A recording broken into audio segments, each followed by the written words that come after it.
The wind always sounded like a voice in the ashen woods, soft, mournful, never quite human. Lyra listened to it as she stacked wood beside her cabin, each creak of the trees echoing through the cold air. The sun had already slipped behind the pines, leaving the world a deep bruised blue. Her fingers were numb, but she kept working. It was easier to keep moving than to think. The cabin had been her grandfather's, a crooked thing of grey logs and moss, standing where the holy city's maps turned blank. The church called these woods cursed, a place where the moon's light never touched the ground. Lyra called it peace. Or at least, the closest thing to it she could afford. Inside, she lit the hearth and hung her damp cloak near the fire. The smell of smoke filled the small room, comforting and lonely all at once. The flames painted her shadow across the wall, tall and thin, like a stranger watching her. Another day survived. She whispered to no one. Her voice sounded rough, unused. Outside, the forest sighed. She sat on the wooden floor and ran her hand over the worn edge of the old book she had carried from the city, the only thing she hadn't burned. Its cover was cracked leather, its pages filled with hymns and prayers for fertility, blessings for the womb, rites for mothers. She had memorized them once. She used to whisper them under her breath at night when Cassian still held her hand and called her beloved. Now the words tasted like ash.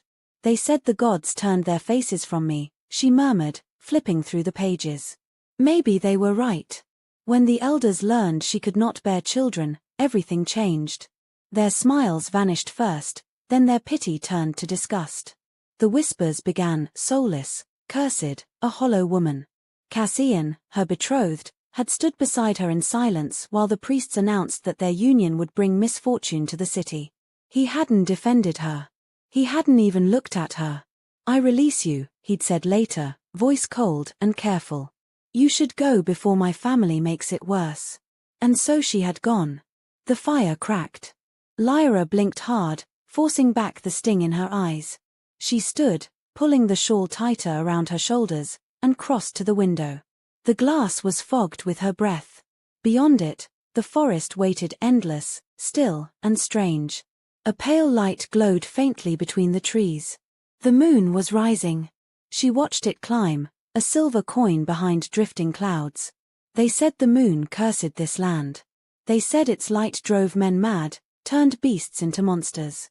But as Lyra stared, she only felt a quiet sadness, like the moon was simply tired of being worshipped by people who feared it.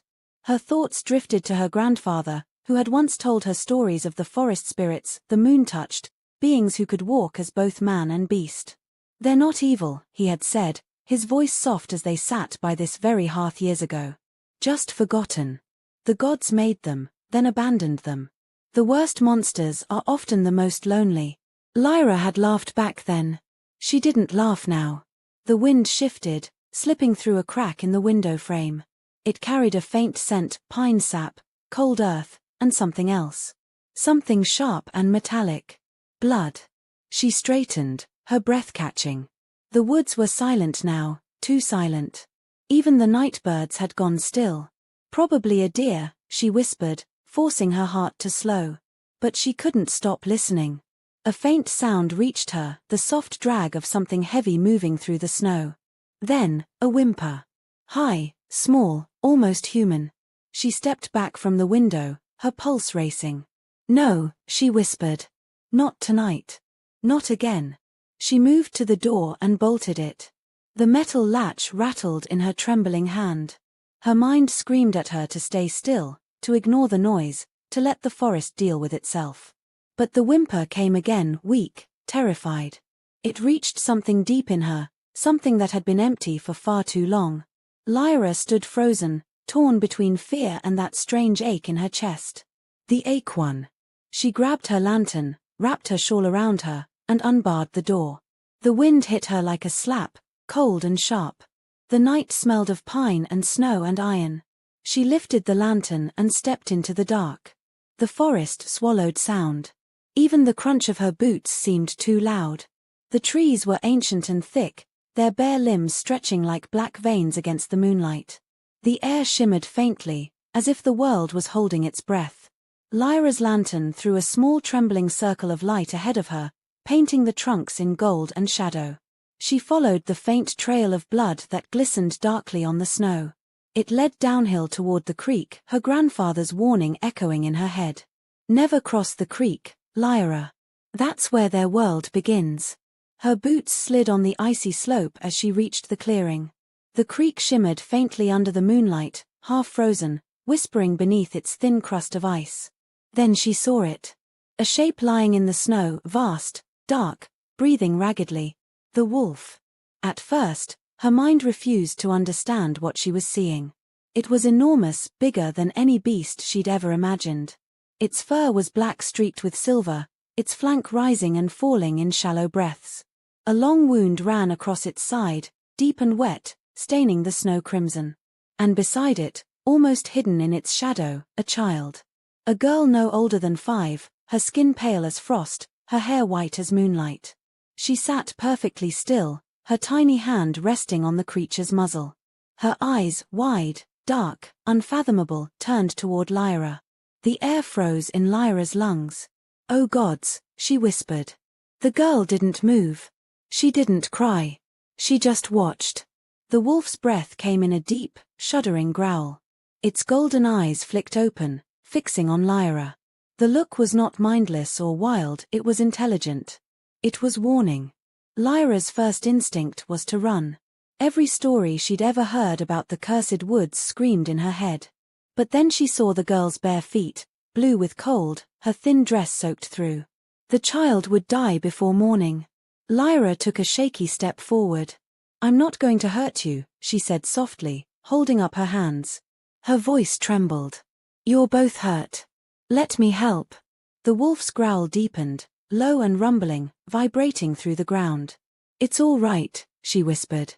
"It's all right, I promise." The little girl blinked slowly, her gaze flicking between Lyra and the wolf. Then she did something strange, she leaned forward and placed her small hand gently on the wolf's snout. The beast stilled. Its golden eyes softened, just for a moment. "See?" Lyra breathed. "You understand her. Please, let me help." She approached, step by cautious step, until she was close enough to see the steam of the creature's breath. The heat of it rolled off him, tinged with the scent of iron and fur. She knelt carefully beside the girl. The child didn't flinch, didn't even look away. "What's your name?" Lyra asked softly. No answer. "Can you speak?" The girl's lips parted slightly, but no sound came out. "All right," Lyra said, trying to smile. "You don't have to. I'll get you both somewhere warm." Her gaze flicked to the wolf's wound, a deep, clean gash across the flank, too precise for claws or teeth. A blade, maybe. A hunter's strike. The wolf groaned again, its muscles twitching in pain. "Sure," she murmured, reaching for the edge of her shawl. "I know it hurts. I'm going to stop the bleeding." She tore a strip of fabric and pressed it gently against the wound. Hot blood soaked through instantly. The wolf flinched but didn't attack. Its gaze stayed locked on her face, golden and fierce. "That's it," she whispered, her voice shaking. "You're safe now." When she looked up again, the girl was staring at her hands, at the blood. Lyra followed her gaze and saw her own fingers trembling. She swallowed hard. "Come," she said to the girl. "You'll freeze out here." The girl didn't move. She glanced at the wolf, as if waiting for permission. The great beast gave a low rumble, softer this time. Almost approving. Lyra held out her hand. For a long moment, the girl only stared. Then, slowly, she reached out her tiny, ice-cold fingers and placed them in Lyra's. "There you go," Lyra said, trying to smile. "We'll come back for him, all right? I just need to." But before she could finish, the wolf's paw shifted. It wasn't a trick of the light. The limb seemed to change, bones reshaping, fur thinning, fingers almost forming, then fading back again. Lyra gasped, stumbling backward. "What?" The wolf's eyes met hers, and she saw pain there, yes, but also something human. Something pleading. You understand me," she whispered. A faint huff of breath, almost like a nod. Her heartbeat thundered. Every part of her screamed that she should run, that she was staring at one of the cursed moon-touched her grandfather had warned her about. But the creature was dying, and the girl was half frozen. Fine, she said under her breath, pressing her shaking hands to her forehead. Fine. You win. She turned to the girl. We'll bring him inside. Together. The wolf's breathing was ragged, but he didn't resist as Lyra dragged an old deer hide from her pack and spread it beside him. With effort, she and the girl rolled the heavy creature onto it. His blood stained the snow black. Hold tight, Lyra said, gripping the edge of the hide and beginning to drag it across the clearing. Every muscle screamed in protest. The girl silently followed, her little hands clutching the fur, helping as best she could. By the time they reached the cabin, Lyra was shaking with exhaustion. She shoved the door open with her shoulder and dragged the hide across the threshold. The wolf's body filled half the small room, his breathing deep and slow. The girl knelt beside him, resting her tiny hand on his muzzle again. Lyra leaned against the wall, chest heaving.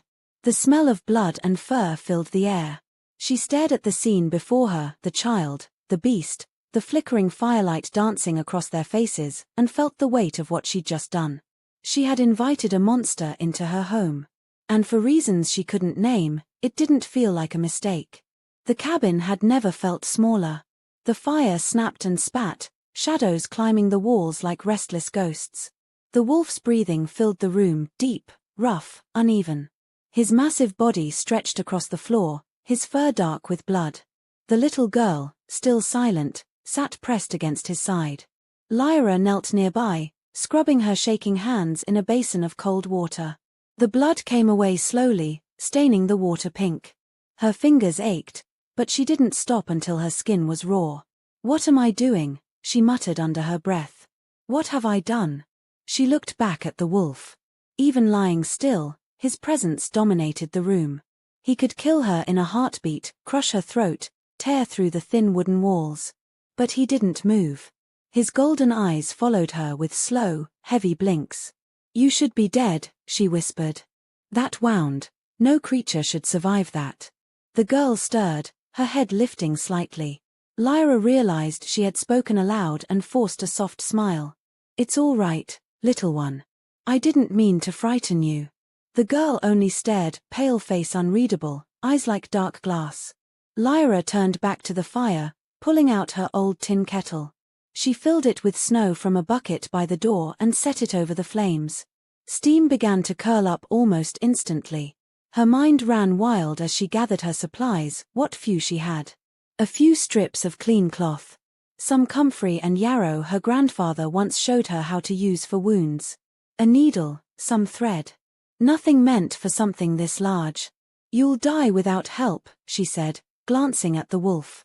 And I'm probably a fool for trying. She pulled on her sleeves, sat beside him, and cleaned the wound again. The wolf's muscles tensed, a low growl rumbling from deep in his chest. Sure, she murmured. I know. I'm sorry. The child's small hand came to rest on the wolf's muzzle, and the sound softened into a pained whine. That simple touch quieted him more than anything Lyra had said. You understand her, Lyra whispered, more to herself than to anyone.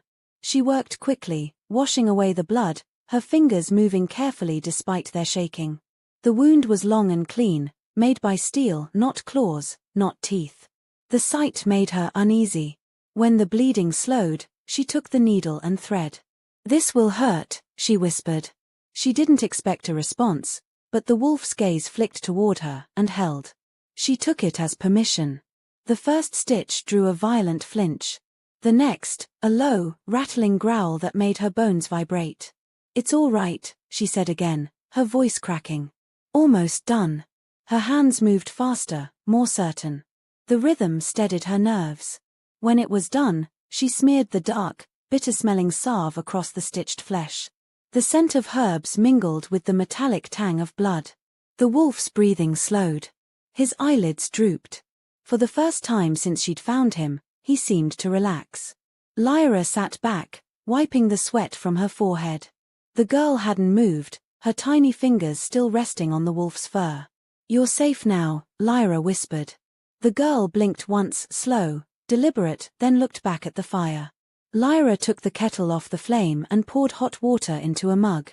She added a bit of honey and held it out. You should drink, she said gently. No reaction. Lyra sighed and set the cup near her. All right. I'll leave it here if you change your mind. She sank onto her cot, exhaustion flooding her limbs. The fire's warmth made her eyes heavy. But as she drifted, she thought she heard something faint, soft, impossible. A whisper. Her name. Lyra. Her eyes snapped open. The girl hadn't moved. The wolf was asleep. Just the wind, she told herself. But the air in the cabin felt charged, alive, like the moment before a storm. She watched the two of them, the beast and the ghostly child, and felt a strange, steady calm. Whatever they were, whatever they had brought with them, they had crossed into her world now. And there would be no going back. The days passed in fragments of silence and labor. Each morning, Lyra rose before dawn, fed the fire, checked the wolf's wound, and tried once more to coax the girl into eating. Each evening, she listened to the whispering forest outside and wondered how long before someone, or something, came looking for the creature lying in her cabin. The wound healed too quickly. Within 3 days, the gash that should have festered was sealed into a pink scar. She knew it wasn't natural, but she stopped questioning it. Questions led to fear, and fear didn't help anyone. Instead, she spoke. She didn't know why she started. Perhaps because the silence was unbearable. Or because the wolf's steady gaze felt like listening. I used to think I'd have a big house someday, she said one night as she stirred a pot of stew. A husband, children, laughter. I used to dream about it. She smiled without humor. Then the priest said I had no soul. Imagine that, no soul. I think they just needed a name for what they couldn't understand. The wolf's ear twitched. You think I'm foolish, talking to a beast, she murmured. Maybe I am. The child Eris, she'd decided to call her, sat curled in a blanket near the fire. Her wide eyes flickered with light. Lyra ladled a bowl of stew and set it beside her. Eat something, sweetheart. Please. To her surprise, the girl's gaze dropped to the bowl. Slowly, hesitantly, she reached out and picked up a piece of bread. She took a tiny bite. Lyra's chest tightened. Good girl, she whispered, smiling softly. When she looked up, the wolf was watching her, eyes bright in the firelight, as if approving. That night, as the storm rose outside, the wind howled through the trees like a living thing. Lyra couldn't sleep. The sound clawed at the walls, shaking loose flakes of frost. Then she felt it, a weight beside her bed. She turned. The wolf had dragged himself across the floor, his enormous head resting near her cot. His golden eyes met hers. Why, she breathed. Why come to me? He blinked slowly, and for an instant she thought she saw something behind those eyes, a flicker of sorrow, of understanding. Lightning flashed outside, filling the cabin with white light. In that heartbeat, the air seemed to shift. His form rippled. The fur shimmered. The outline blurred. For a second, she saw the suggestion of a man's face where the muzzle had been strong, sharp, bleeding. Then it was gone. The wolf exhaled a long, low sound that might have been a sigh. Lyra's heart slammed against her ribs. You're not just a beast, she whispered. The child stirred in her sleep. The wolf's gaze never left her. The storm howled on. At dawn, Lyra stepped outside to gather wood. The air was cold and still, the ground coated in a thin layer of frost. The world smelled clean after the storm, and yet something was wrong. Tracks. Horse tracks. They led from the forest edge toward the clearing, circling her cabin before fading back into the trees. Her breath caught. Only one man would dare come this far north. Cassian. She stumbled back inside, bolting the door. Her pulse thundered in her ears. Not now, she whispered. Not again. The wolf's head lifted. He sensed her fear instantly. A growl rolled through the air, deep and low. Hush, she said quickly. It's nothing. But her trembling voice betrayed her. A sound came from outside, boots crunching on frost, the jingle of metal. Then a man's voice, smooth and familiar, cutting through the morning stillness. Lyra. The world tilted.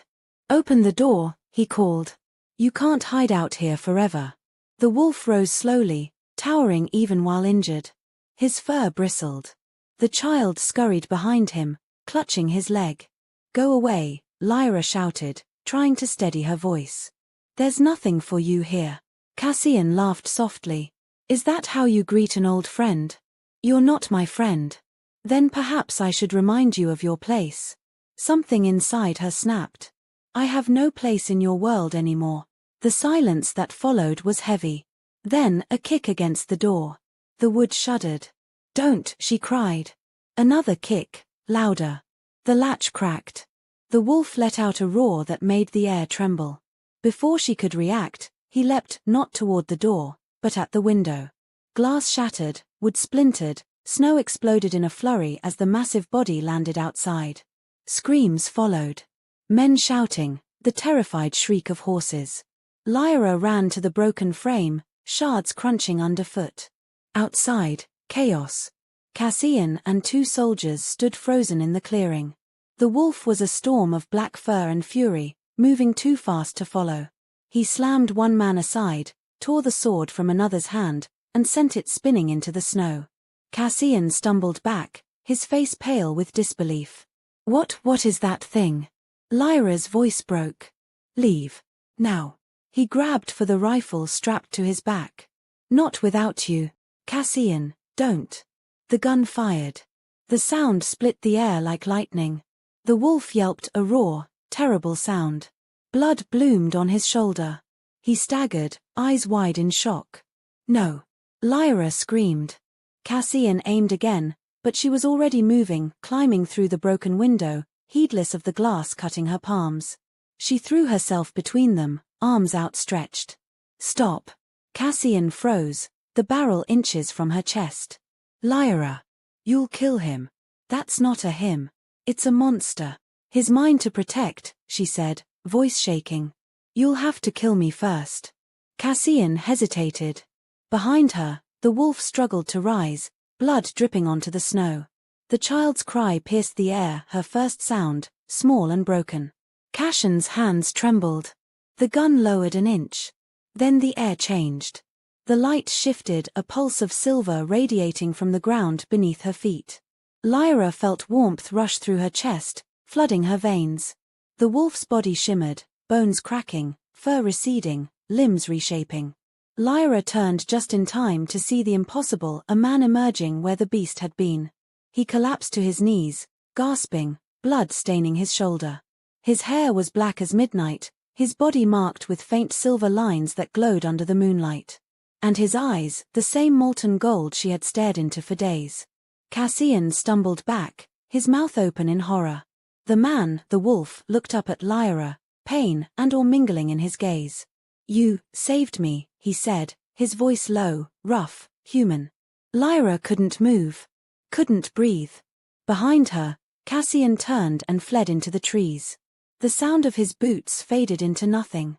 The world went silent again, except for the sound of the man's labored breathing. The child Eris stepped forward, her voice a whisper. Papa. The word broke the air like a spell undone. The man's expression softened. He reached out with a trembling hand.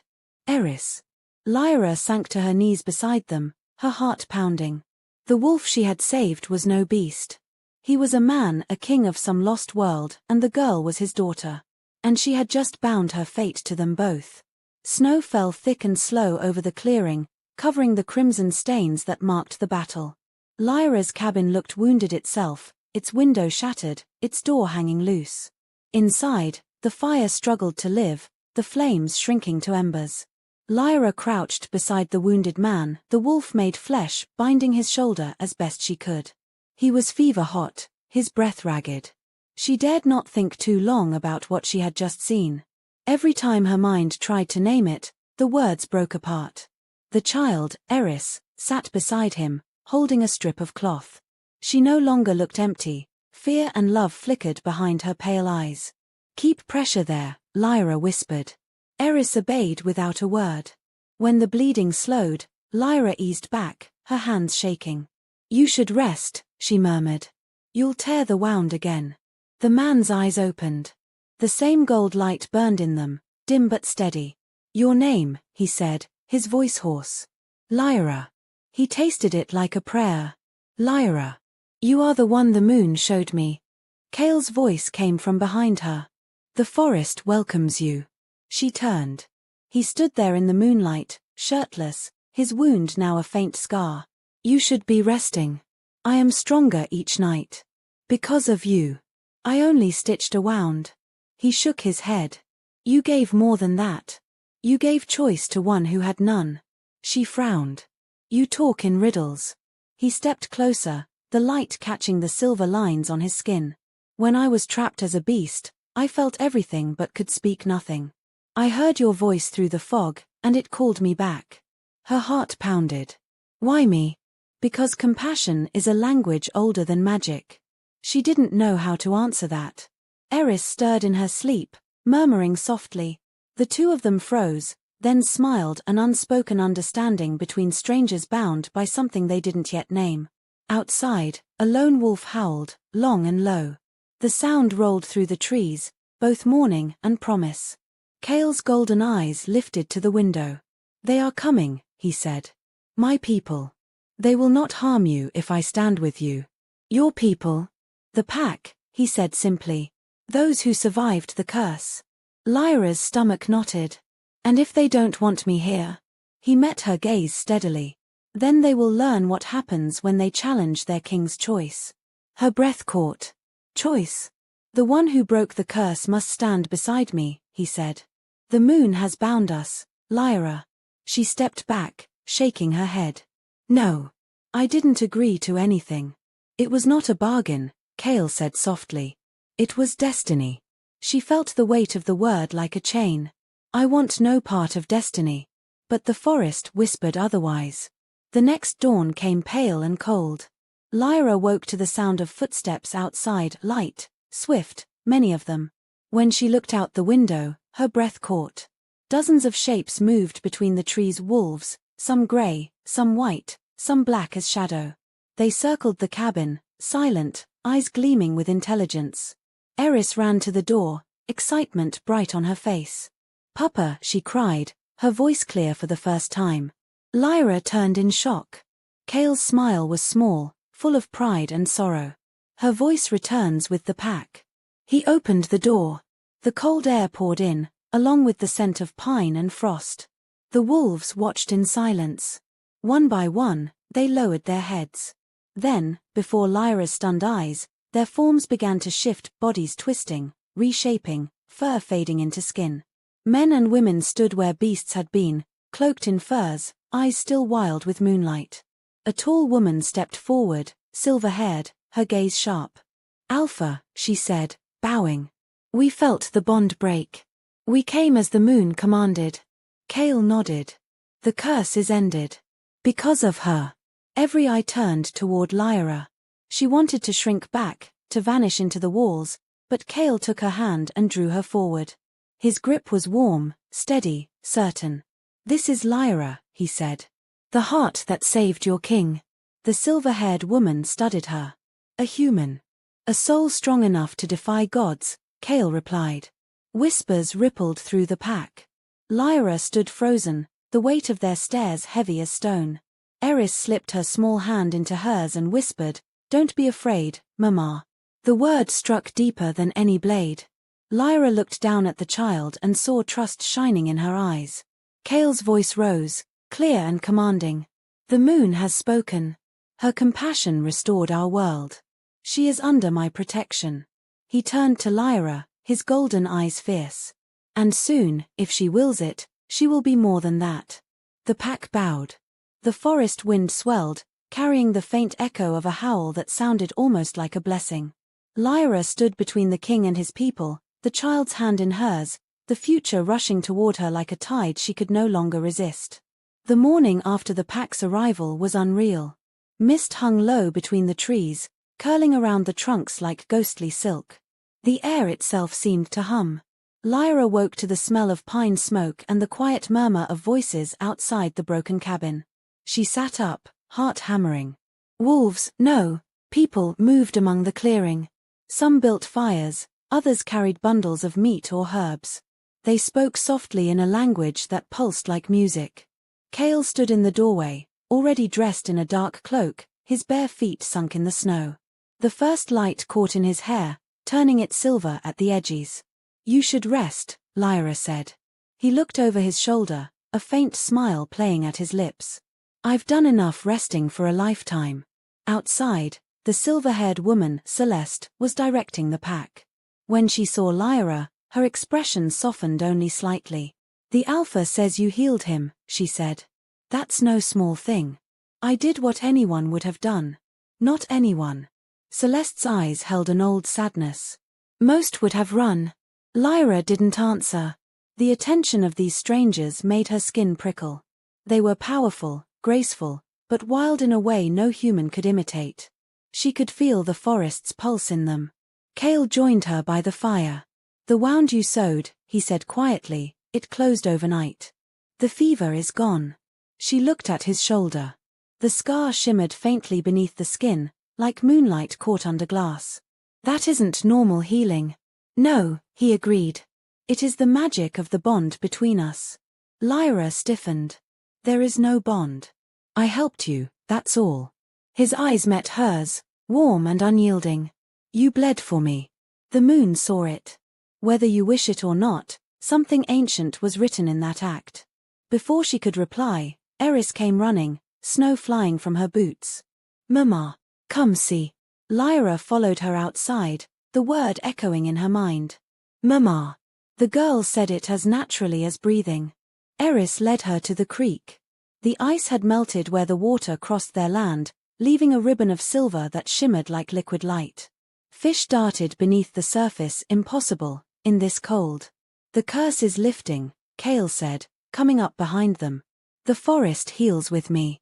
Lyra knelt, trailing her fingers through the water. Warmth spread up her arm. It's alive, she whispered. It always was, he said. Only sleeping. Celeste approached, carrying a carved staff. We will take the Alpha home, she said. Silver Hollow awaits. Lyra rose, brushing snow from her skirt. And me. Celeste hesitated. The Alpha says you are to come with us. Lyra turned to Cale. You expect me to just leave? You cannot stay here, he said softly. The humans will come back. Cassian will not rest until he destroys what he fears. She looked toward the ruined cabin, her only shelter in years. The thought of abandoning it twisted her stomach, yet deep inside, another voice whispered that her life had already changed. Eris took her hand. Please, the girl said. Come. And Lyra, before she could find a reason to refuse, nodded. They traveled through the forest for 2 days. The wolves moved silently between the trees, swift and sure. Celeste walked at the front, Lyra and Eris in the middle, Cale behind them.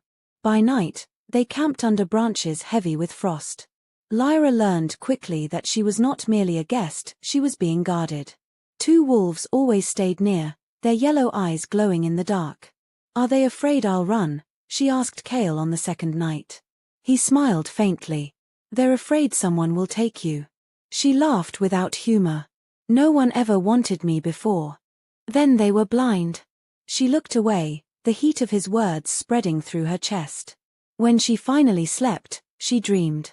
She saw the moon split in half, light spilling like blood across the sky.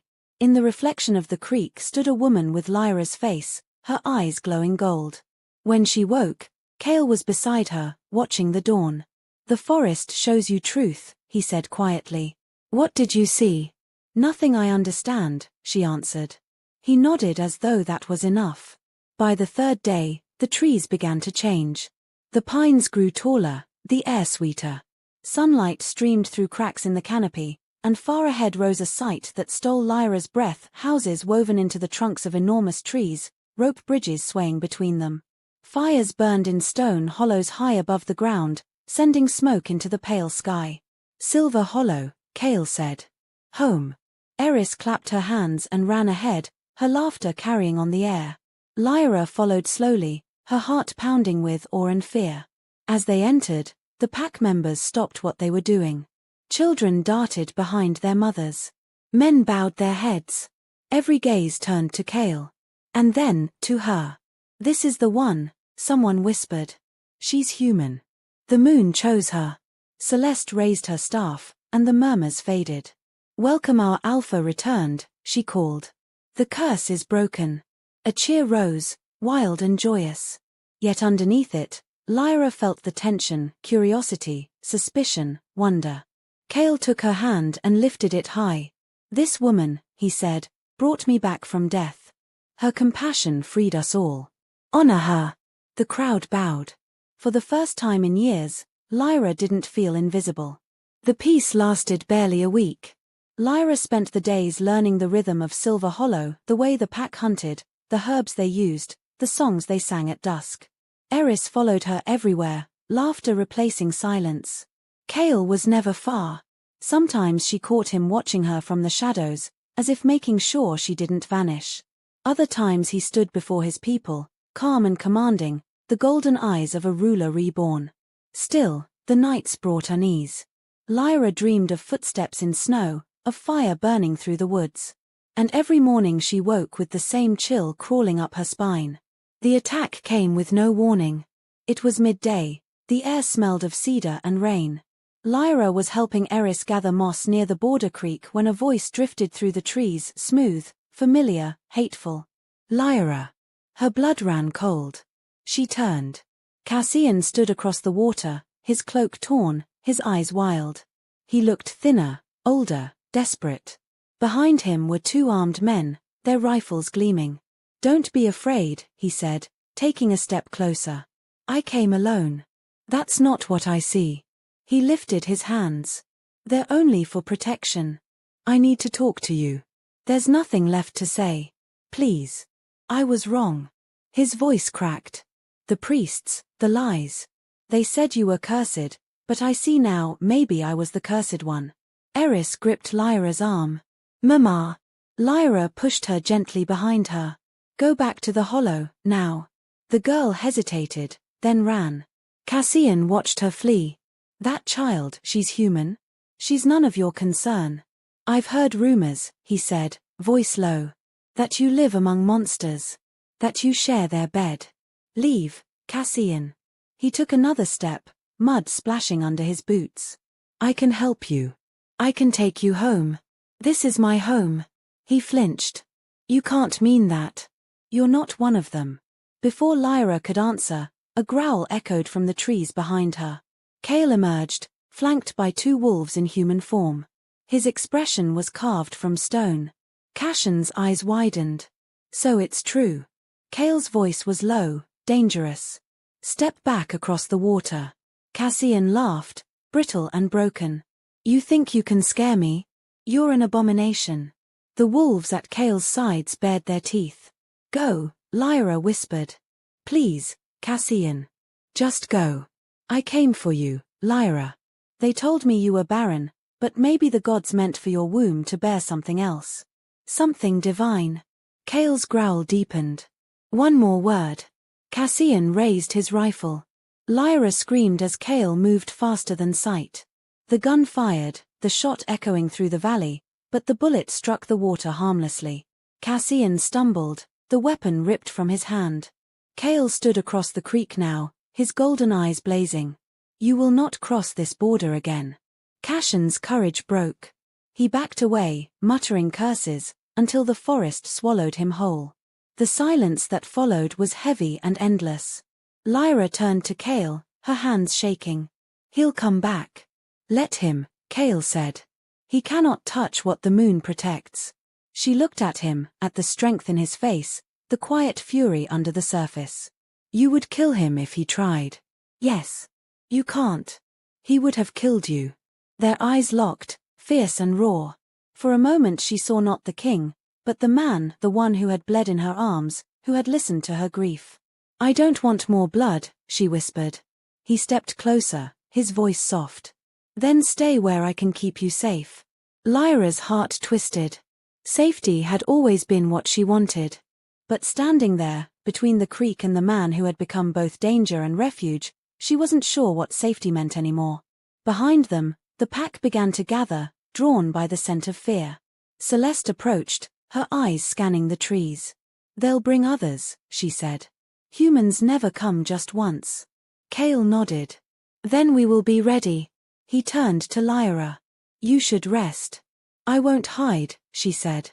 "Then stand with me." His hand found hers, strong and warm.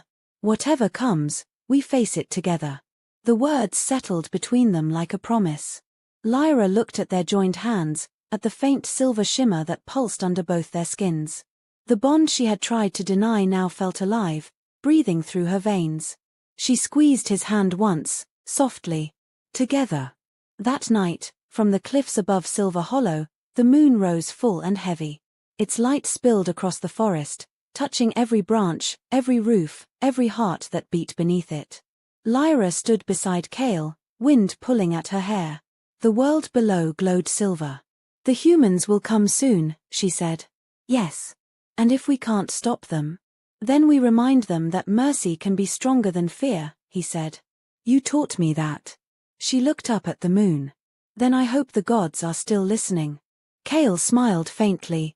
"If they aren't, we'll make them." And as the wind rose, carrying the distant howl of the pack, Lyra felt, for the first time, not cursed, not barren, not hollow. She felt alive. The morning after the attack broke cold and grey. Smoke still drifted through the trees where Cale's warriors had burned the human scent from the ground. The pack had returned to Silver Hollow, restless and watchful. Lyra hadn't slept. She sat by the window of her new quarters high in the trees, the world below her veiled in fog. Eris slept curled in the furs beside the hearth. Each time she stirred, she whispered Lyra's name, a soft, sleepy sound that tugged at her heart. But peace was fragile. From the distance came the cry of a hunting horn. A warning. Lyra's pulse quickened. She rose and ran to the balcony. Below, the pack was already moving, shadows streaking through mist, steel flashing as sentries took their posts. Cale appeared from the lower platform, dressed in armor of dark leather, his cloak snapping in the wind. His golden eyes found her instantly. "They've crossed the southern border." "Humans?" "Yes. More than before." "Soldiers." Her breath caught. "Cassian." He nodded grimly. "He's brought an army." Lyra gripped the railing. "They'll kill you. All of you." Cale's expression didn't waver. "Then we'll show them that monsters bleed only when they choose to." She ran down the spiral stair to him. "Cale, stop this. There has to be another way." "There isn't." His tone softened. "I will not let them burn my home again. Not this time." She touched his arm. "If you fight, more will come. You'll prove their fears right." "They came because they already believed the lie," he said. "But you can make them see the truth." "Me? You are what connects us now, human and wolf. The moon's choice." Lyra shook her head. "I can't lead anyone. I can barely breathe when I hear their horns." Cale caught her face in his hands. "You faced them once. You stood between my body and their bullet. You carry more courage than you know." Her eyes burned. "I'm not brave. I was angry." "Then be angry again," he said, and kissed her forehead. "Anger and love are born of the same fire." Celeste approached, her silver hair braided back. "Alpha, the scouts say the humans have firepower. They plan to burn the forest." Cale turned to her. "Then we strike before they can." Lyra looked between them. "Strike where?" "The clearing by the creek," he said. "Where you found me." Her stomach twisted. "That's sacred ground." "Exactly. The moon will see us there." Celeste met Lyra's gaze. "He means to end this where it began." They marched at dusk. The forest grew silent as they moved, as if the trees themselves were holding their breath. The shifters moved like living shadows, bare feet leaving no tracks. Lyra rode behind Cale on a great silver wolf. Eris stayed behind with the elders, though she clung to Lyra until the last possible moment. "Promise you'll come back," the girl whispered. "I promise," Lyra said, though her heart trembled. When they reached the clearing, the world was painted in shades of moonlight and ash. The creek whispered softly, the same place where Cale had bled, where she had first seen his human eyes. The humans arrived not long after, rows of torches, the glint of metal, the banners of the church fluttering behind them. Cassian rode at the front. His fine clothes were torn, his eyes fever bright. "Lyra," he shouted across the field. "Stand aside. I'll ask only once." Cale stepped forward, his voice calm. "Leave, human." You are outnumbered and outmatched. Cassian laughed. Outnumbered, maybe. But not outgunned. He raised his hand. Soldiers cocked their rifles in unison. Kale's people tensed, muscles rippling under fur and skin. Lyra's breath hitched. Don't, she cried. Cassian, you'll destroy everything. He looked at her, his expression a strange mix of longing and rage. You belong to my world, not theirs. I don't belong to you, she shouted. Kale moved then, a blur of motion. He struck the ground with his staff, and the earth shuddered. The air itself seemed to bend, the moonlight thickening into a silver haze. The rifles misfired, their gunpowder hissing uselessly.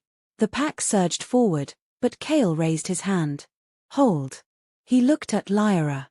The choice must be yours. She stared at him, heart pounding. My choice. You can stop this, he said. They came for you. The forest's whisper returned, filling her ears. The trees seemed to hum with her heartbeat. Lyra stepped forward, crossing the space between the two sides. The soldiers hesitated, their torches flickering in the unnatural wind. Cassian frowned. What are you doing? She stopped halfway, her voice carrying through the stillness. You came to destroy monsters, Cassian. But look around you. Who's holding the fire? Who's pointing the guns? He sneered. Don't preach to me. You've been bewitched. Maybe I have, she said softly. But what kind of magic saves a dying creature instead of killing it? His face twisted. You shame yourself. No, Cassian, she said, tears burning her eyes. You shamed me long ago. But I don't live by your gods anymore. Kale's voice rose behind her, deep as thunder. Go back to your priests. Tell them the forest is under the moon's protection once more. Cassian's hand trembled on the reins. If I go back empty-handed, they'll call me a coward. Then die with your pride, Kale said. The soldiers wavered, looking between their captain and the line of wolves glowing faintly in the dark. Cassian's jaw clenched. He raised his rifle. So be it. The shot never landed.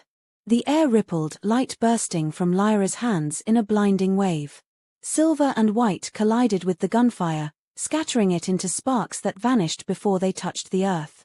The forest itself seemed to breathe with her. Cassian's men dropped their weapons, stunned. He fell from his horse, clutching his eyes. When the light faded, silence reigned. Lyra swayed on her feet, dizzy and spent. Kale caught her before she fell. The moon answers you now, he whispered. Lyra woke in Silver Hollow to the sound of bells, low, resonant chimes that rolled through the forest. The air smelled of rain and wildflowers. Kale sat beside her, his hand resting lightly on hers. You've slept for 2 days.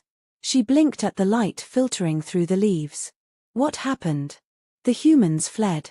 The forest drove them out. None will return soon. And Cassian? He lived, Kale said quietly. The moon does not waste its wrath on broken men. Lyra sat up slowly. That light, it came from me.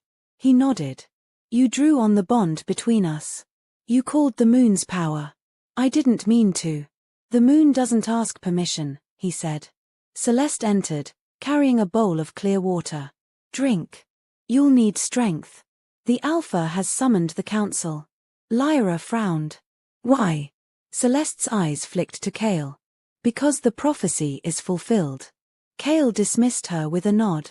When they were alone, he said, there was a foretelling long ago.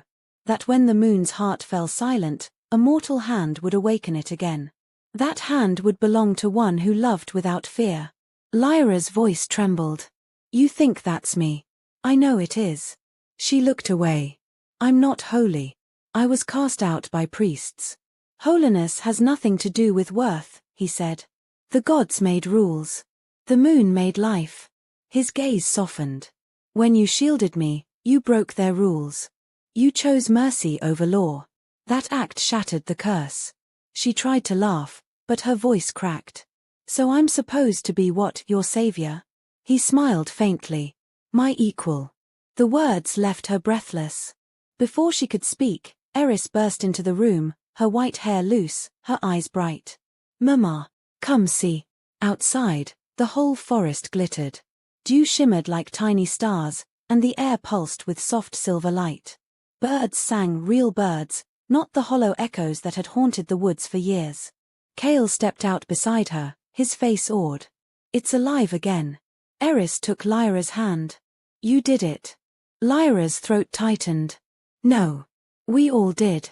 That night, the pack gathered beneath the great tree at the center of Silver Hollow.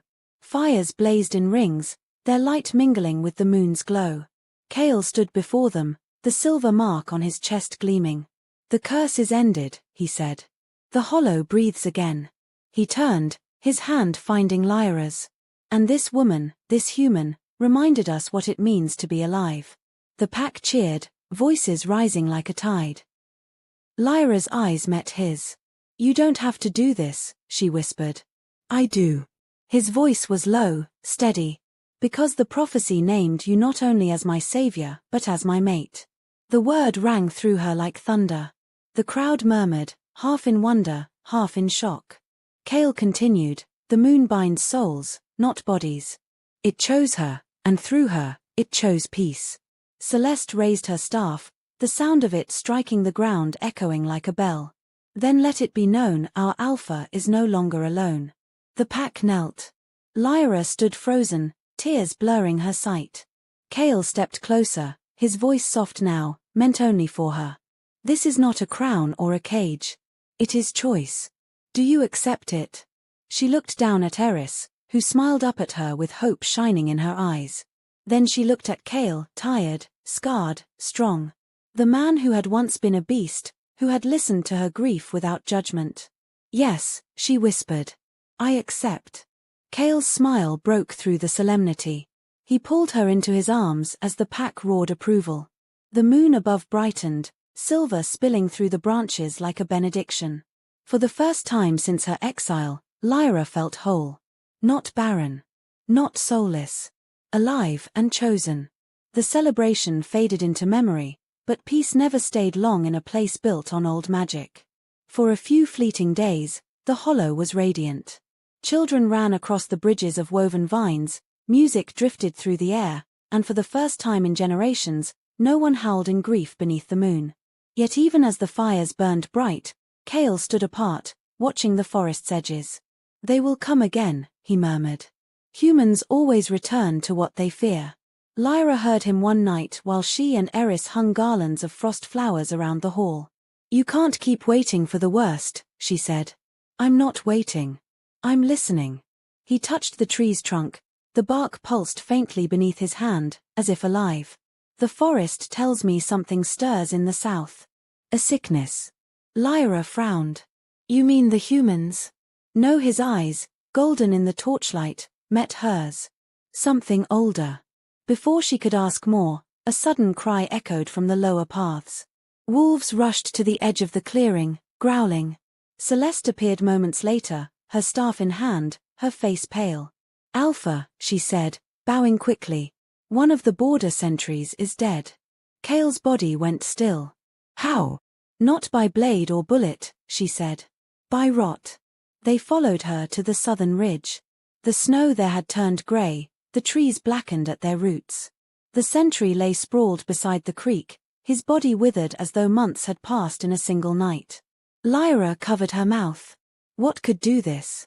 Cale knelt beside the corpse. "Not man," he whispered. "Not beast." Celeste's voice was tight. "The blight returns." "The blight?" Lyra asked. Cale rose slowly. "The forest's hunger. Long ago, when the gods turned their faces from us, their abandoned magic began to devour itself. It sleeps most centuries. But when power shifts, when bonds form, it wakes." Lyra's stomach clenched. "You mean because of me?" He looked at her, unreadable. "Because of change." They burned the body before dawn, the smoke curling black against the sky.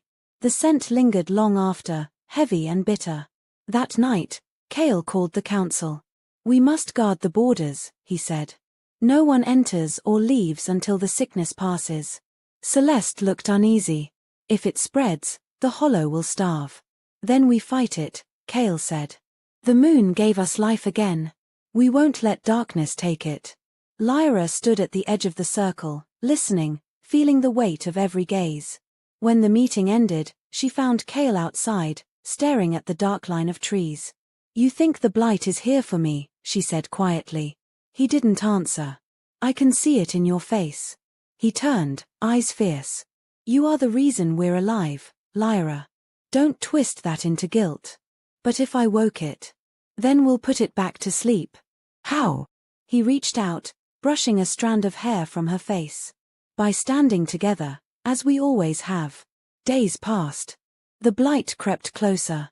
Trees cracked open from within, their sap thick and black. Animals fled deeper into the woods. The air grew colder, the moon dimmer.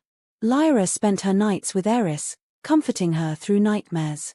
"It's just wind," she whispered when the girl woke shaking. "The forest still loves us."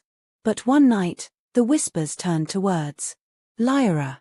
She bolted upright. The voice came from outside, soft and coaxing. She rose, wrapping her cloak around her, and stepped onto the balcony. The forest below shimmered faintly. Between the trees stood a figure, a woman, pale as frost, her eyes glowing silver. Lyra's heart pounded. "Who are you?" The figure smiled. "You know me."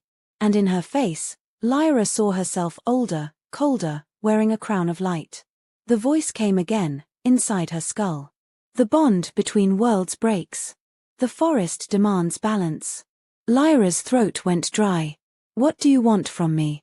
"To finish what you began." The figure faded, leaving only the whisper of leaves. Lyra stood trembling, her breath fogging in the cold. At dawn, she told Cale everything. "She looked like me," Lyra said. "Like a reflection." Cale's brow furrowed. "The forest takes familiar shapes when it speaks. It may be showing you the part of yourself it needs. What if it's a warning?" "Then we listen." Celeste entered, urgency in her step. "The blight has reached the northern stream. It spreads faster than we feared." Cale looked toward the treetops. "Prepare the rites. We'll summon the moonlight once more." Lyra touched his arm. "Let me help." He hesitated. "If you call that power again, it might consume you. Then teach me to control it." Cale studied her a long moment. "Tonight, then." They gathered at the clearing where the creek first wound into the hollow, the same place where blood and salvation had mingled. The moon was full again, but veiled in thin, sickly clouds. Cale stood at the center, surrounded by the pack. Lyra joined him, wearing a cloak lined with silver thread. Celeste began the chant, low and rhythmic. "The moon made life, the moon unmade death. The moon calls her children home." Cale drew a blade and sliced his palm, the blood spilling into the creek. "My strength for the hollow." Lyra did the same, her blood mingling with his. The water hissed and turned luminous. A gust of wind tore through the clearing. The earth trembled. The blighted trees beyond the creek groaned as if alive. Then came the voice again, ancient and cold. "Balance." The ground split. From it rose tendrils of black mist, writhing like serpents. The pack drew back, growling. Cale shouted, "Hold the circle." Lyra's pulse thundered. She could feel the darkness reaching for her, drawn to the same power that had saved Cale. Her knees buckled. Cale caught her, holding her upright. "Stay with me." "I can't." "Yes, you can." His voice was a roar against the storm. "You're stronger than it." The black mist lashed out, striking Cale across the chest. He fell, blood blooming on his tunic. "Cale," he gasped, clutching her arm. "Finish it. Call the moon." "I don't know how. Just remember how you felt when you saved me." She closed her eyes. In her mind, she saw the night she'd found him dying, the terror, the pity, the fierce refusal to let him go. That same fire ignited again. When she opened her eyes, her hands blazed with light. The mist recoiled, hissing. Lyra stepped forward, voice rising over the storm. "You want balance? Then take what was owed long ago." The silver glow spread through the creek, racing outward like veins of lightning. The ground shuddered, the dark trees bursting into white flame that consumed rot but left bark unburned. The blight screamed, a sound like cracking ice, and vanished. Silence followed, heavy and absolute. Lyra fell to her knees, breath ragged. Cale crawled to her side, blood streaking his face. "It's done," he said. She looked at him, tears mixing with rain. "At what cost?" He smiled faintly. "A king's duty is to bleed for his home. Don't you dare leave me," she whispered, pressing her hands over his wound. Light flared again, smaller this time, warm, steady. The bleeding stopped. Cale's breathing eased. The forest sighed, as though relieved. Celeste approached, awe in her eyes. "The blight is gone. The trees live again." Cale rose unsteadily, helping Lyra to her feet. "The forest will heal. And us?" she asked. He looked at her with quiet certainty. "We already have." Eris ran to them, wrapping her arms around their legs. "I saw the light," she said, voice trembling. "It was beautiful." Lyra knelt, pulling her close. "It's over now." But as she held the child, she felt the faint echo of that voice still whispering in the wind. "Not gone, merely waiting." "Balance," it murmured again. Cale met her eyes. He had heard it too. The moon broke through the clouds, washing them in silver. Beneath its light, they stood together, man, woman, child, and the reborn forest, knowing that peace would never be simple, but it was theirs for now. For a time, the hollow breathed again. The trees healed, birds returned, and the snow melted into clean water that glowed faintly in the moonlight. Children ran through the roots of the great trees, laughing. Wolves basked in the sun like spirits freed from shadow. But peace never came without echoes. Lyra began to hear the whisper again, soft, coiling, not of malice but of hunger. Sometimes in the middle of the night she woke and found the light of the moon flooding her hands, glowing as if her veins carried silver. Cale noticed. He always did. "You're restless," he said one morning as they stood by the creek. "You walk in your sleep." Lyra kept her eyes on the water. "Something calls me. It's not a dream. It feels like the forest, but deeper." Cale touched her shoulder gently. "The bond changed you. You're part of its rhythm now." She shook her head. "It's more than that. It's like, something wants me to remember." He studied her face for a long moment. "Then we find out what." That night they went to the Oracle's pool, a mirror lake hidden beneath the cliffs of Silver Hollow. Celeste met them there, her staff aglow. "The pool shows truth," she said, kneeling by the water. "But it also demands it. Only one who dares to see may step within." Lyra looked at the rippling surface. The moon's reflection stared back like an open eye. Cale said softly, "You don't have to." "I do," she answered, and stepped forward. The cold struck her like knives, but she didn't stop. When the water reached her chest, the world tilted, and the stars above dissolved into darkness. She was standing in another forest, one made of light and shadow. Before her stood the woman she'd seen before, pale and regal, the crown of light gleaming upon her brow. "Who are you?" Lyra asked. The figure smiled. "You know me. I am what remains of the moon's heart." "The heart?" "When the gods abandoned their creations, I stayed. I gave light to both man and beast, but they warred for it. You carry what they destroyed, the last spark of balance." Lyra's chest tightened. "Then why do I feel like it's tearing me apart?" "Because light and dark were never meant to live in one body. You are both. And soon, you must choose which you'll keep." "I won't choose," Lyra said fiercely. "I'll find another way." The woman's smile softened. "That defiance is why I chose you. But remember, child, balance always demands its price." The forest around her trembled. The woman raised her hand, touching Lyra's forehead.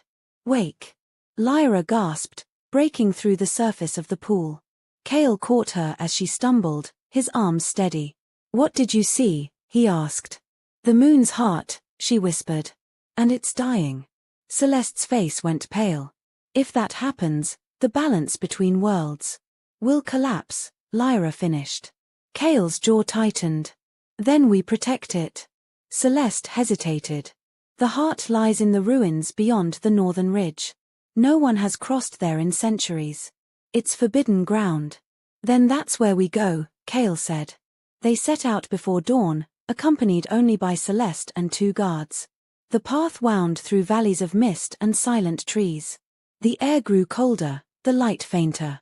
By the second night, the stars vanished completely. Eris had begged to come, but Lyra made her stay behind. The girl's parting words haunted her. "Mama, don't let the moon take you too." Each step closer to the ruins felt heavier, as if the forest itself was watching. At last, they reached the edge of the world. The ground split open into a vast crater filled with drifting ash.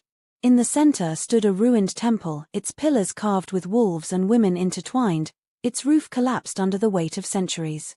Kale exhaled softly. The cradle of the first bond. They entered. The air hummed, and faint veins of light pulsed through the stone like blood. In the middle of the ruin stood a pool, smaller than the oracles, dark and still. Lyra knelt beside it. "This is where it sleeps." Celeste touched the water with her staff. It hissed, turning black. "It's dying already. Something poisons it." Kale's eyes narrowed. "Humans?" Celeste shook her head. "No. This is older, something left behind when the gods fled." Lyra's reflection wavered, replaced by the face of the moon's woman once more. "The heart weakens," the voice said. "If it dies, both worlds perish. Only one who carries the bond can restore it, but the price is the bond itself." Lyra felt the meaning settle in her chest like a blade. "I have to give it up." Kale turned sharply. "No," she said. "I heard her," he said, stepping closer. "But I won't lose you to save a dying god." "This isn't about gods," she whispered.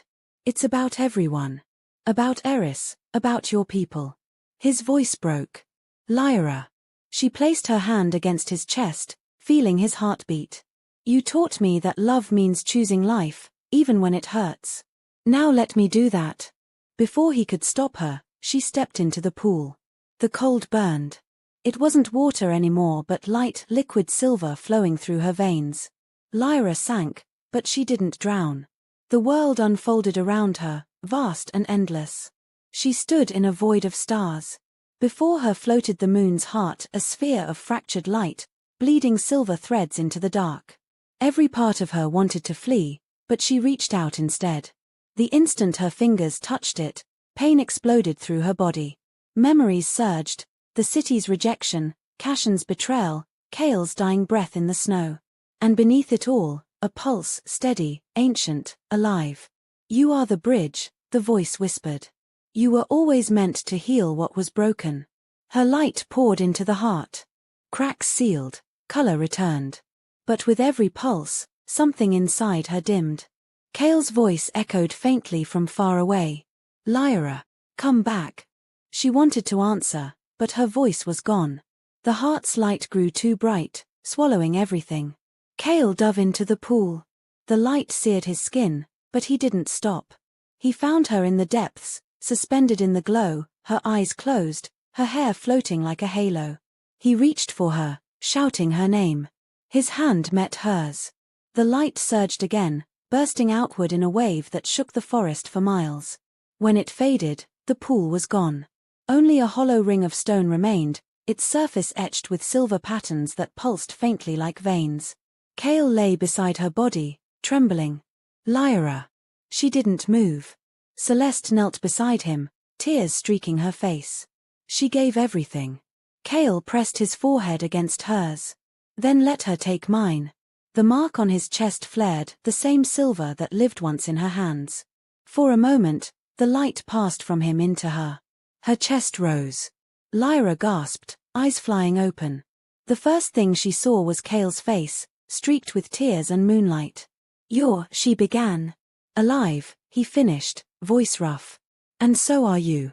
The ruins around them shimmered, the black stone turning pale as the heart's light spread through the earth. The moon above brightened, whole again for the first time in centuries. Celeste bowed her head. "The bond lives in both of you now. Two halves of one flame." Lyra looked down at her hands. The silver glow was gone, replaced by a faint shimmer deep under her skin. "What happens now?" Kale took her hand, his warmth steady. "Now we go home." When they returned to the hollow, the forest welcomed them. Flowers bloomed from frost, rivers ran clear, and the night sky shone with a gentle silver hue. Eris ran to them, laughter breaking the hush. "Mama." Lyra knelt, holding her tight. "I'm here." The girl touched her mother's face. "The moon's happy again." Lyra smiled. "Yes. It is." Cale stood beside them, watching the forest glow. "The heart will need guardians," he said softly. Lyra looked up at him. "Then we'll guard it together." He bent, pressing his forehead to hers. Together.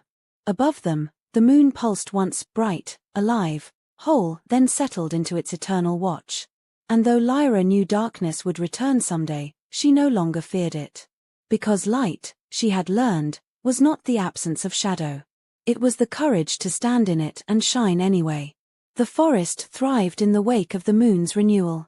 For the first time in memory, the rivers ran clear and the air smelled of spring instead of sorrow. Flowers crept from cracks in the stones, and even the oldest trees bent their boughs as though bowing to a long-lost queen. Lyra walked among them with Eris by her side, the child's laughter echoing through the canopy. Cale followed a few paces behind, silent but content, his eyes soft whenever they met hers. For a while, peace felt possible. But peace, like light, cast shadows. The bond that had saved them began to hum again beneath Lyra's skin. At first, it was a faint thrum, barely there. But each night it grew stronger until her dreams became rivers of light and whispers she could not understand. One evening she sat by the hearth, tracing the faint silver lines that pulsed across her palms. Cale watched from across the fire. "It's growing again," he said quietly. Lyra nodded. "It's the heart. I can feel it pulling." "You gave it life," Cale replied. "It will always know you. But it's not supposed to call me." She looked up, fear flickering behind her eyes. "What if it needs more than I can give?" Cale crossed to her, kneeling so their faces were level. "Then we find a way to share the weight. You're not alone in this." His hand covered hers, and the glow dimmed, steadying, calming, as if his touch taught the light to sleep. They stayed that way for a long time, until Eris's sleepy voice broke the silence. "Mama, are you afraid?" Lyra turned to her daughter and smiled softly. Not anymore. But in her heart, she knew it wasn't true. The next day brought an omen. A hawk dropped dead mid-flight above the hollow, falling at Cale's feet. Its feathers shimmered black and silver, its eyes white as bone. When Celeste examined it, her expression turned grim. "This is no disease," she said. "It's a summons." Cale frowned. "From whom?" "The gods," she whispered. "Or what's left of them." Lyra's stomach tightened. "They're angry. They're jealous," Celeste corrected. "You've done what they could not, restore what they abandoned. That power was never meant to live in mortal hands." Cale's jaw hardened. "They forfeited their right to rule this forest long ago." "Maybe," Celeste said, "but gods are not easily forgotten." That night the sky burned. The moon bled red, casting the hollow in crimson light. The forest went silent, even the wind held its breath. Then the whisper came deep, resonant, vast. "Give it back." Lyra clutched her chest. "Cale." He was already beside her, drawing his blade as if steel could answer the heavens. "You'll have to go through me," he said to the sky. The voice rolled like thunder. "You cannot guard what was never yours." The ground cracked. From the fissures, tendrils of shadow spilled forth, tall, shapeless forms that moved like smoke and bone. They poured into the clearing, surrounding them. Eris screamed. Cale leapt forward, striking one down. His blade passed through it, scattering light, but the fragments reformed almost instantly. Celeste's chant rose behind them, her staff blazing with runes. "They are memories given form. You can't kill what isn't alive." "Then what do we do?" Lyra shouted. "Return what they want." Lyra shook her head fiercely. "If I do, everything we saved dies." The air split with another voice, softer, familiar. "Balance, Lyra." It was the echo of the moon's heart, the same presence she'd felt in the pool. But this time it was pleading, not commanding. "The gods come to reclaim what they abandoned. You must choose again, light or life." Lyra's mind raced. She turned to Cale, who was bleeding now, fighting off shadows that only multiplied. No, he said through gritted teeth, reading her thoughts. Don't. Not again. I have to, she whispered. He seized her wrist. You've already given enough. She met his gaze, tears streaking her face. Then let this be the last time. She pressed her glowing palm against his heart. The light leapt from her hand into his body, burning like fire. Cale cried out, collapsing to his knees, but the shadows froze mid-motion, as if the world itself had paused. I'm giving it back, she said, her voice echoing with impossible calm. But not to them, to us. To this forest. To the world that deserves it. The silver flame flared around her, brilliant and pure. The shadows screamed and shattered into dust. The red moon turned white once more. When the light faded, Lyra lay on the ground, still and pale. Cale gathered her into his arms, trembling. No, he whispered. Not again. But when he looked closer, he saw her chest rise slowly, shallowly, and the faint shimmer beneath her skin glowed steady and warm. Celeste knelt beside them, tears bright in her eyes. She didn't die, she said. She became part of it. The moon's power no longer rules her, it flows through her. Cale pressed his forehead to Lyra's. Then so it shall be. He carried her back to the hollow in silence, the pack following like shadows. When Lyra woke, dawn was breaking. The light streaming through the canopy wasn't the silver of moonlight, but gold, the first true sunrise the hollow had seen in generations. She blinked, her body weak but alive. The room smelled of pine and smoke. Eris was asleep beside her, her small hand wrapped tightly around Lyra's fingers. Cale sat at the foot of the bed, his face lined with exhaustion and relief. You came back, he said quietly. She smiled faintly. So did the sun. He laughed under his breath. You've been asleep for 3 days. The forest changed while you rested. How? Look outside. Lyra rose slowly, stepping to the balcony. Below her, the hollow shimmered not in silver, but in living color. The trees bore blossoms of red and gold. Rivers sparkled like molten glass. The wolves moved freely in both forms, their laughter echoing with human joy. The blight is gone forever, Cale said. The balance held. And the gods? She asked. They're silent, he answered. You gave them their due. The world belongs to itself now. She turned to him. And us. Cale reached for her hand. We begin again. That evening, they stood before the pack. Celeste raised her staff, its tip glowing with soft amber light. The age of the moon's rule ends, she proclaimed. A new age begins, the age of dawn. Let all who live beneath the trees remember the woman who carried both shadow and flame. Lyra tried to speak, but her voice trembled. I was never a goddess. I was only human. Celeste smiled. Exactly. That is why you succeeded. Cale stepped beside her, his voice low but certain. The hollow has a queen again, not of worship, but of will. The pack howled in unison, not out of submission, but celebration. The sound rolled through the forest, carrying into the mountains beyond. Eris ran to them, her white hair shining like spun sunlight. Mama, the sky's awake. Lyra lifted her daughter, kissing her forehead. It's more than awake, little one. It's free. Later, when the fires had dimmed and the laughter faded, Cale and Lyra walked alone through the quiet woods. The moon hung low and pale, humbled beside the brightening stars. She's changed, Lyra said softly. She doesn't shine as fiercely. She's resting, Cale replied. Just as we should. They stopped beside the creek, the same place where their story had begun. The water ran clear, reflecting both moon and sun together, a perfect balance of light. Cale brushed a lock of hair from her face. We've fought, bled, and defied gods together. What will you do now that peace is real? Lyra smiled. Learn how to live in it. He leaned closer, his voice barely above a whisper. And if it fades again? Then we'll remind the world that balance is worth fighting for. They kissed slow and steady, the kind of kiss that felt like the closing of one story and the promise of another. When they pulled apart, the first morning star rose above the horizon, gleaming bright against the fading night. Lyra took Cale's hand and looked up. Do you see it? She asked. Yes, he said. The light you gave back. She smiled. No. The light we built. And as the forest awoke around them, their shadows melted into the dawn, the world reborn not under a god's mercy, but under their own. Seasons passed like slow breaths. The forest thrived in ways none had seen for centuries, trees heavy with fruit, rivers clear and deep, and laughter echoing where silence once ruled. The hollow had become a sanctuary not just for wolves but for all who sought refuge. Lyra walked the forest paths often, watching life unfold. She no longer carried the silver glow in her veins, the magic had settled into her, quiet but eternal.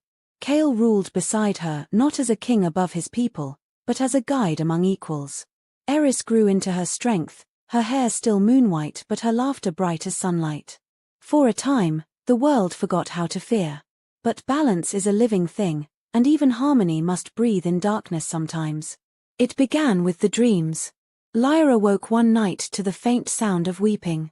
At first, she thought it was Eris, but the sound came from outside, carried on the wind. When she stepped onto the balcony, the world was still, but the moon was gone. Not hidden behind clouds.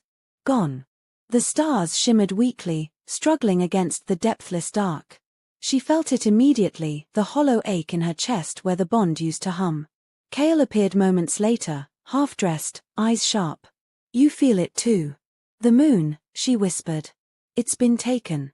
Celeste arrived at dawn, her silver hair tangled, her face drawn. The gods may have retreated, but something else took their place. I saw it in a vision, a figure cloaked in shadows, walking through the sky. It carries the moon like a stolen heart. Kale frowned. A god? No. Something made of all the things gods refused to be. The hollow will fall without the moon's light, Lyra said.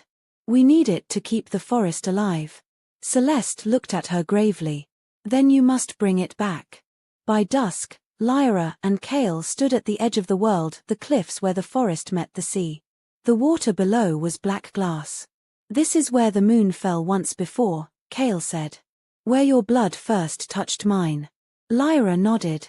And maybe where it must again. He turned to her. You don't have to do this alone. She smiled faintly. I never do. They leapt. The plunge should have killed them, but the sea parted like silk, swallowing them whole. The water wasn't cold, it was memory, thick, luminous, full of whispers. When they emerged on the other side, they stood not in the ocean but in the sky itself, beneath a canopy of stars that moved like living things. At the center of it all hung the thief. It was tall and robed in shadow, its face shifting between human and beast, its hands wrapped around the moon like a caged flame. Lyra stepped forward. That light doesn't belong to you. The creature's voice echoed like 1,000 whispers. It belongs to no one. You mortals take and take. You bled the gods, stole their gifts, and called it balance. Kale raised his blade. We protect what's left. You protect your illusion, it hissed. Do you know what your peace cost?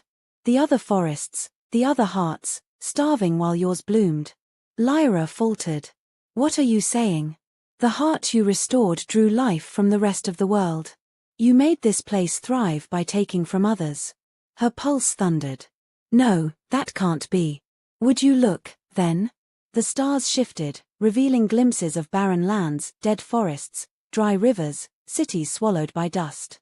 Kale's grip tightened on his weapon. This is a trick. Truth rarely flatters, the being said. The moon is mine now, until the debt is paid. What debt? Lyra demanded. The balance you broke to save him. Kale moved before she could stop him, striking upward. The blade met the creature's chest and passed through harmlessly. The shadow laughed, a sound like cracking glass. You cannot fight what you created. The moon pulsed once in its grasp, bright and mournful. The light cut through Lyra's heart. She fell to her knees, clutching her chest as the bond flared awake. Kale dropped beside her. What's happening? It's calling me again, she gasped. It knows I'm the one who tied it here. The creature extended its hand. Return to me, and I will spare your world. Refuse, and watch it wither. Kale pulled her close. Don't listen. Tears streaked her cheeks. If I don't, everyone dies. His eyes were wild. We'll find another way. There isn't one. She rose, stepping toward the creature, her feet leaving trails of silver light in the dark. Take me then. But the moon stays. The being tilted its head. You would trade your life again? My life was never mine to keep. The creature reached out, its touch like smoke. For a heartbeat, the world went silent, then light exploded. When Cale awoke, the sky was white. He stood alone on the cliff where the sea once was. The air shimmered with heat, though no sun burned above. The moon had returned, but smaller, its light gentler, fragile. Lyra? His voice cracked. No answer. Celeste and the pack arrived soon after, their faces tight with grief and wonder. She did it, Celeste said softly. She gave it back. Cale's throat closed. And where is she? Celeste hesitated. Everywhere. He didn't understand until he looked down at the water. It glowed, not silver, but pale gold.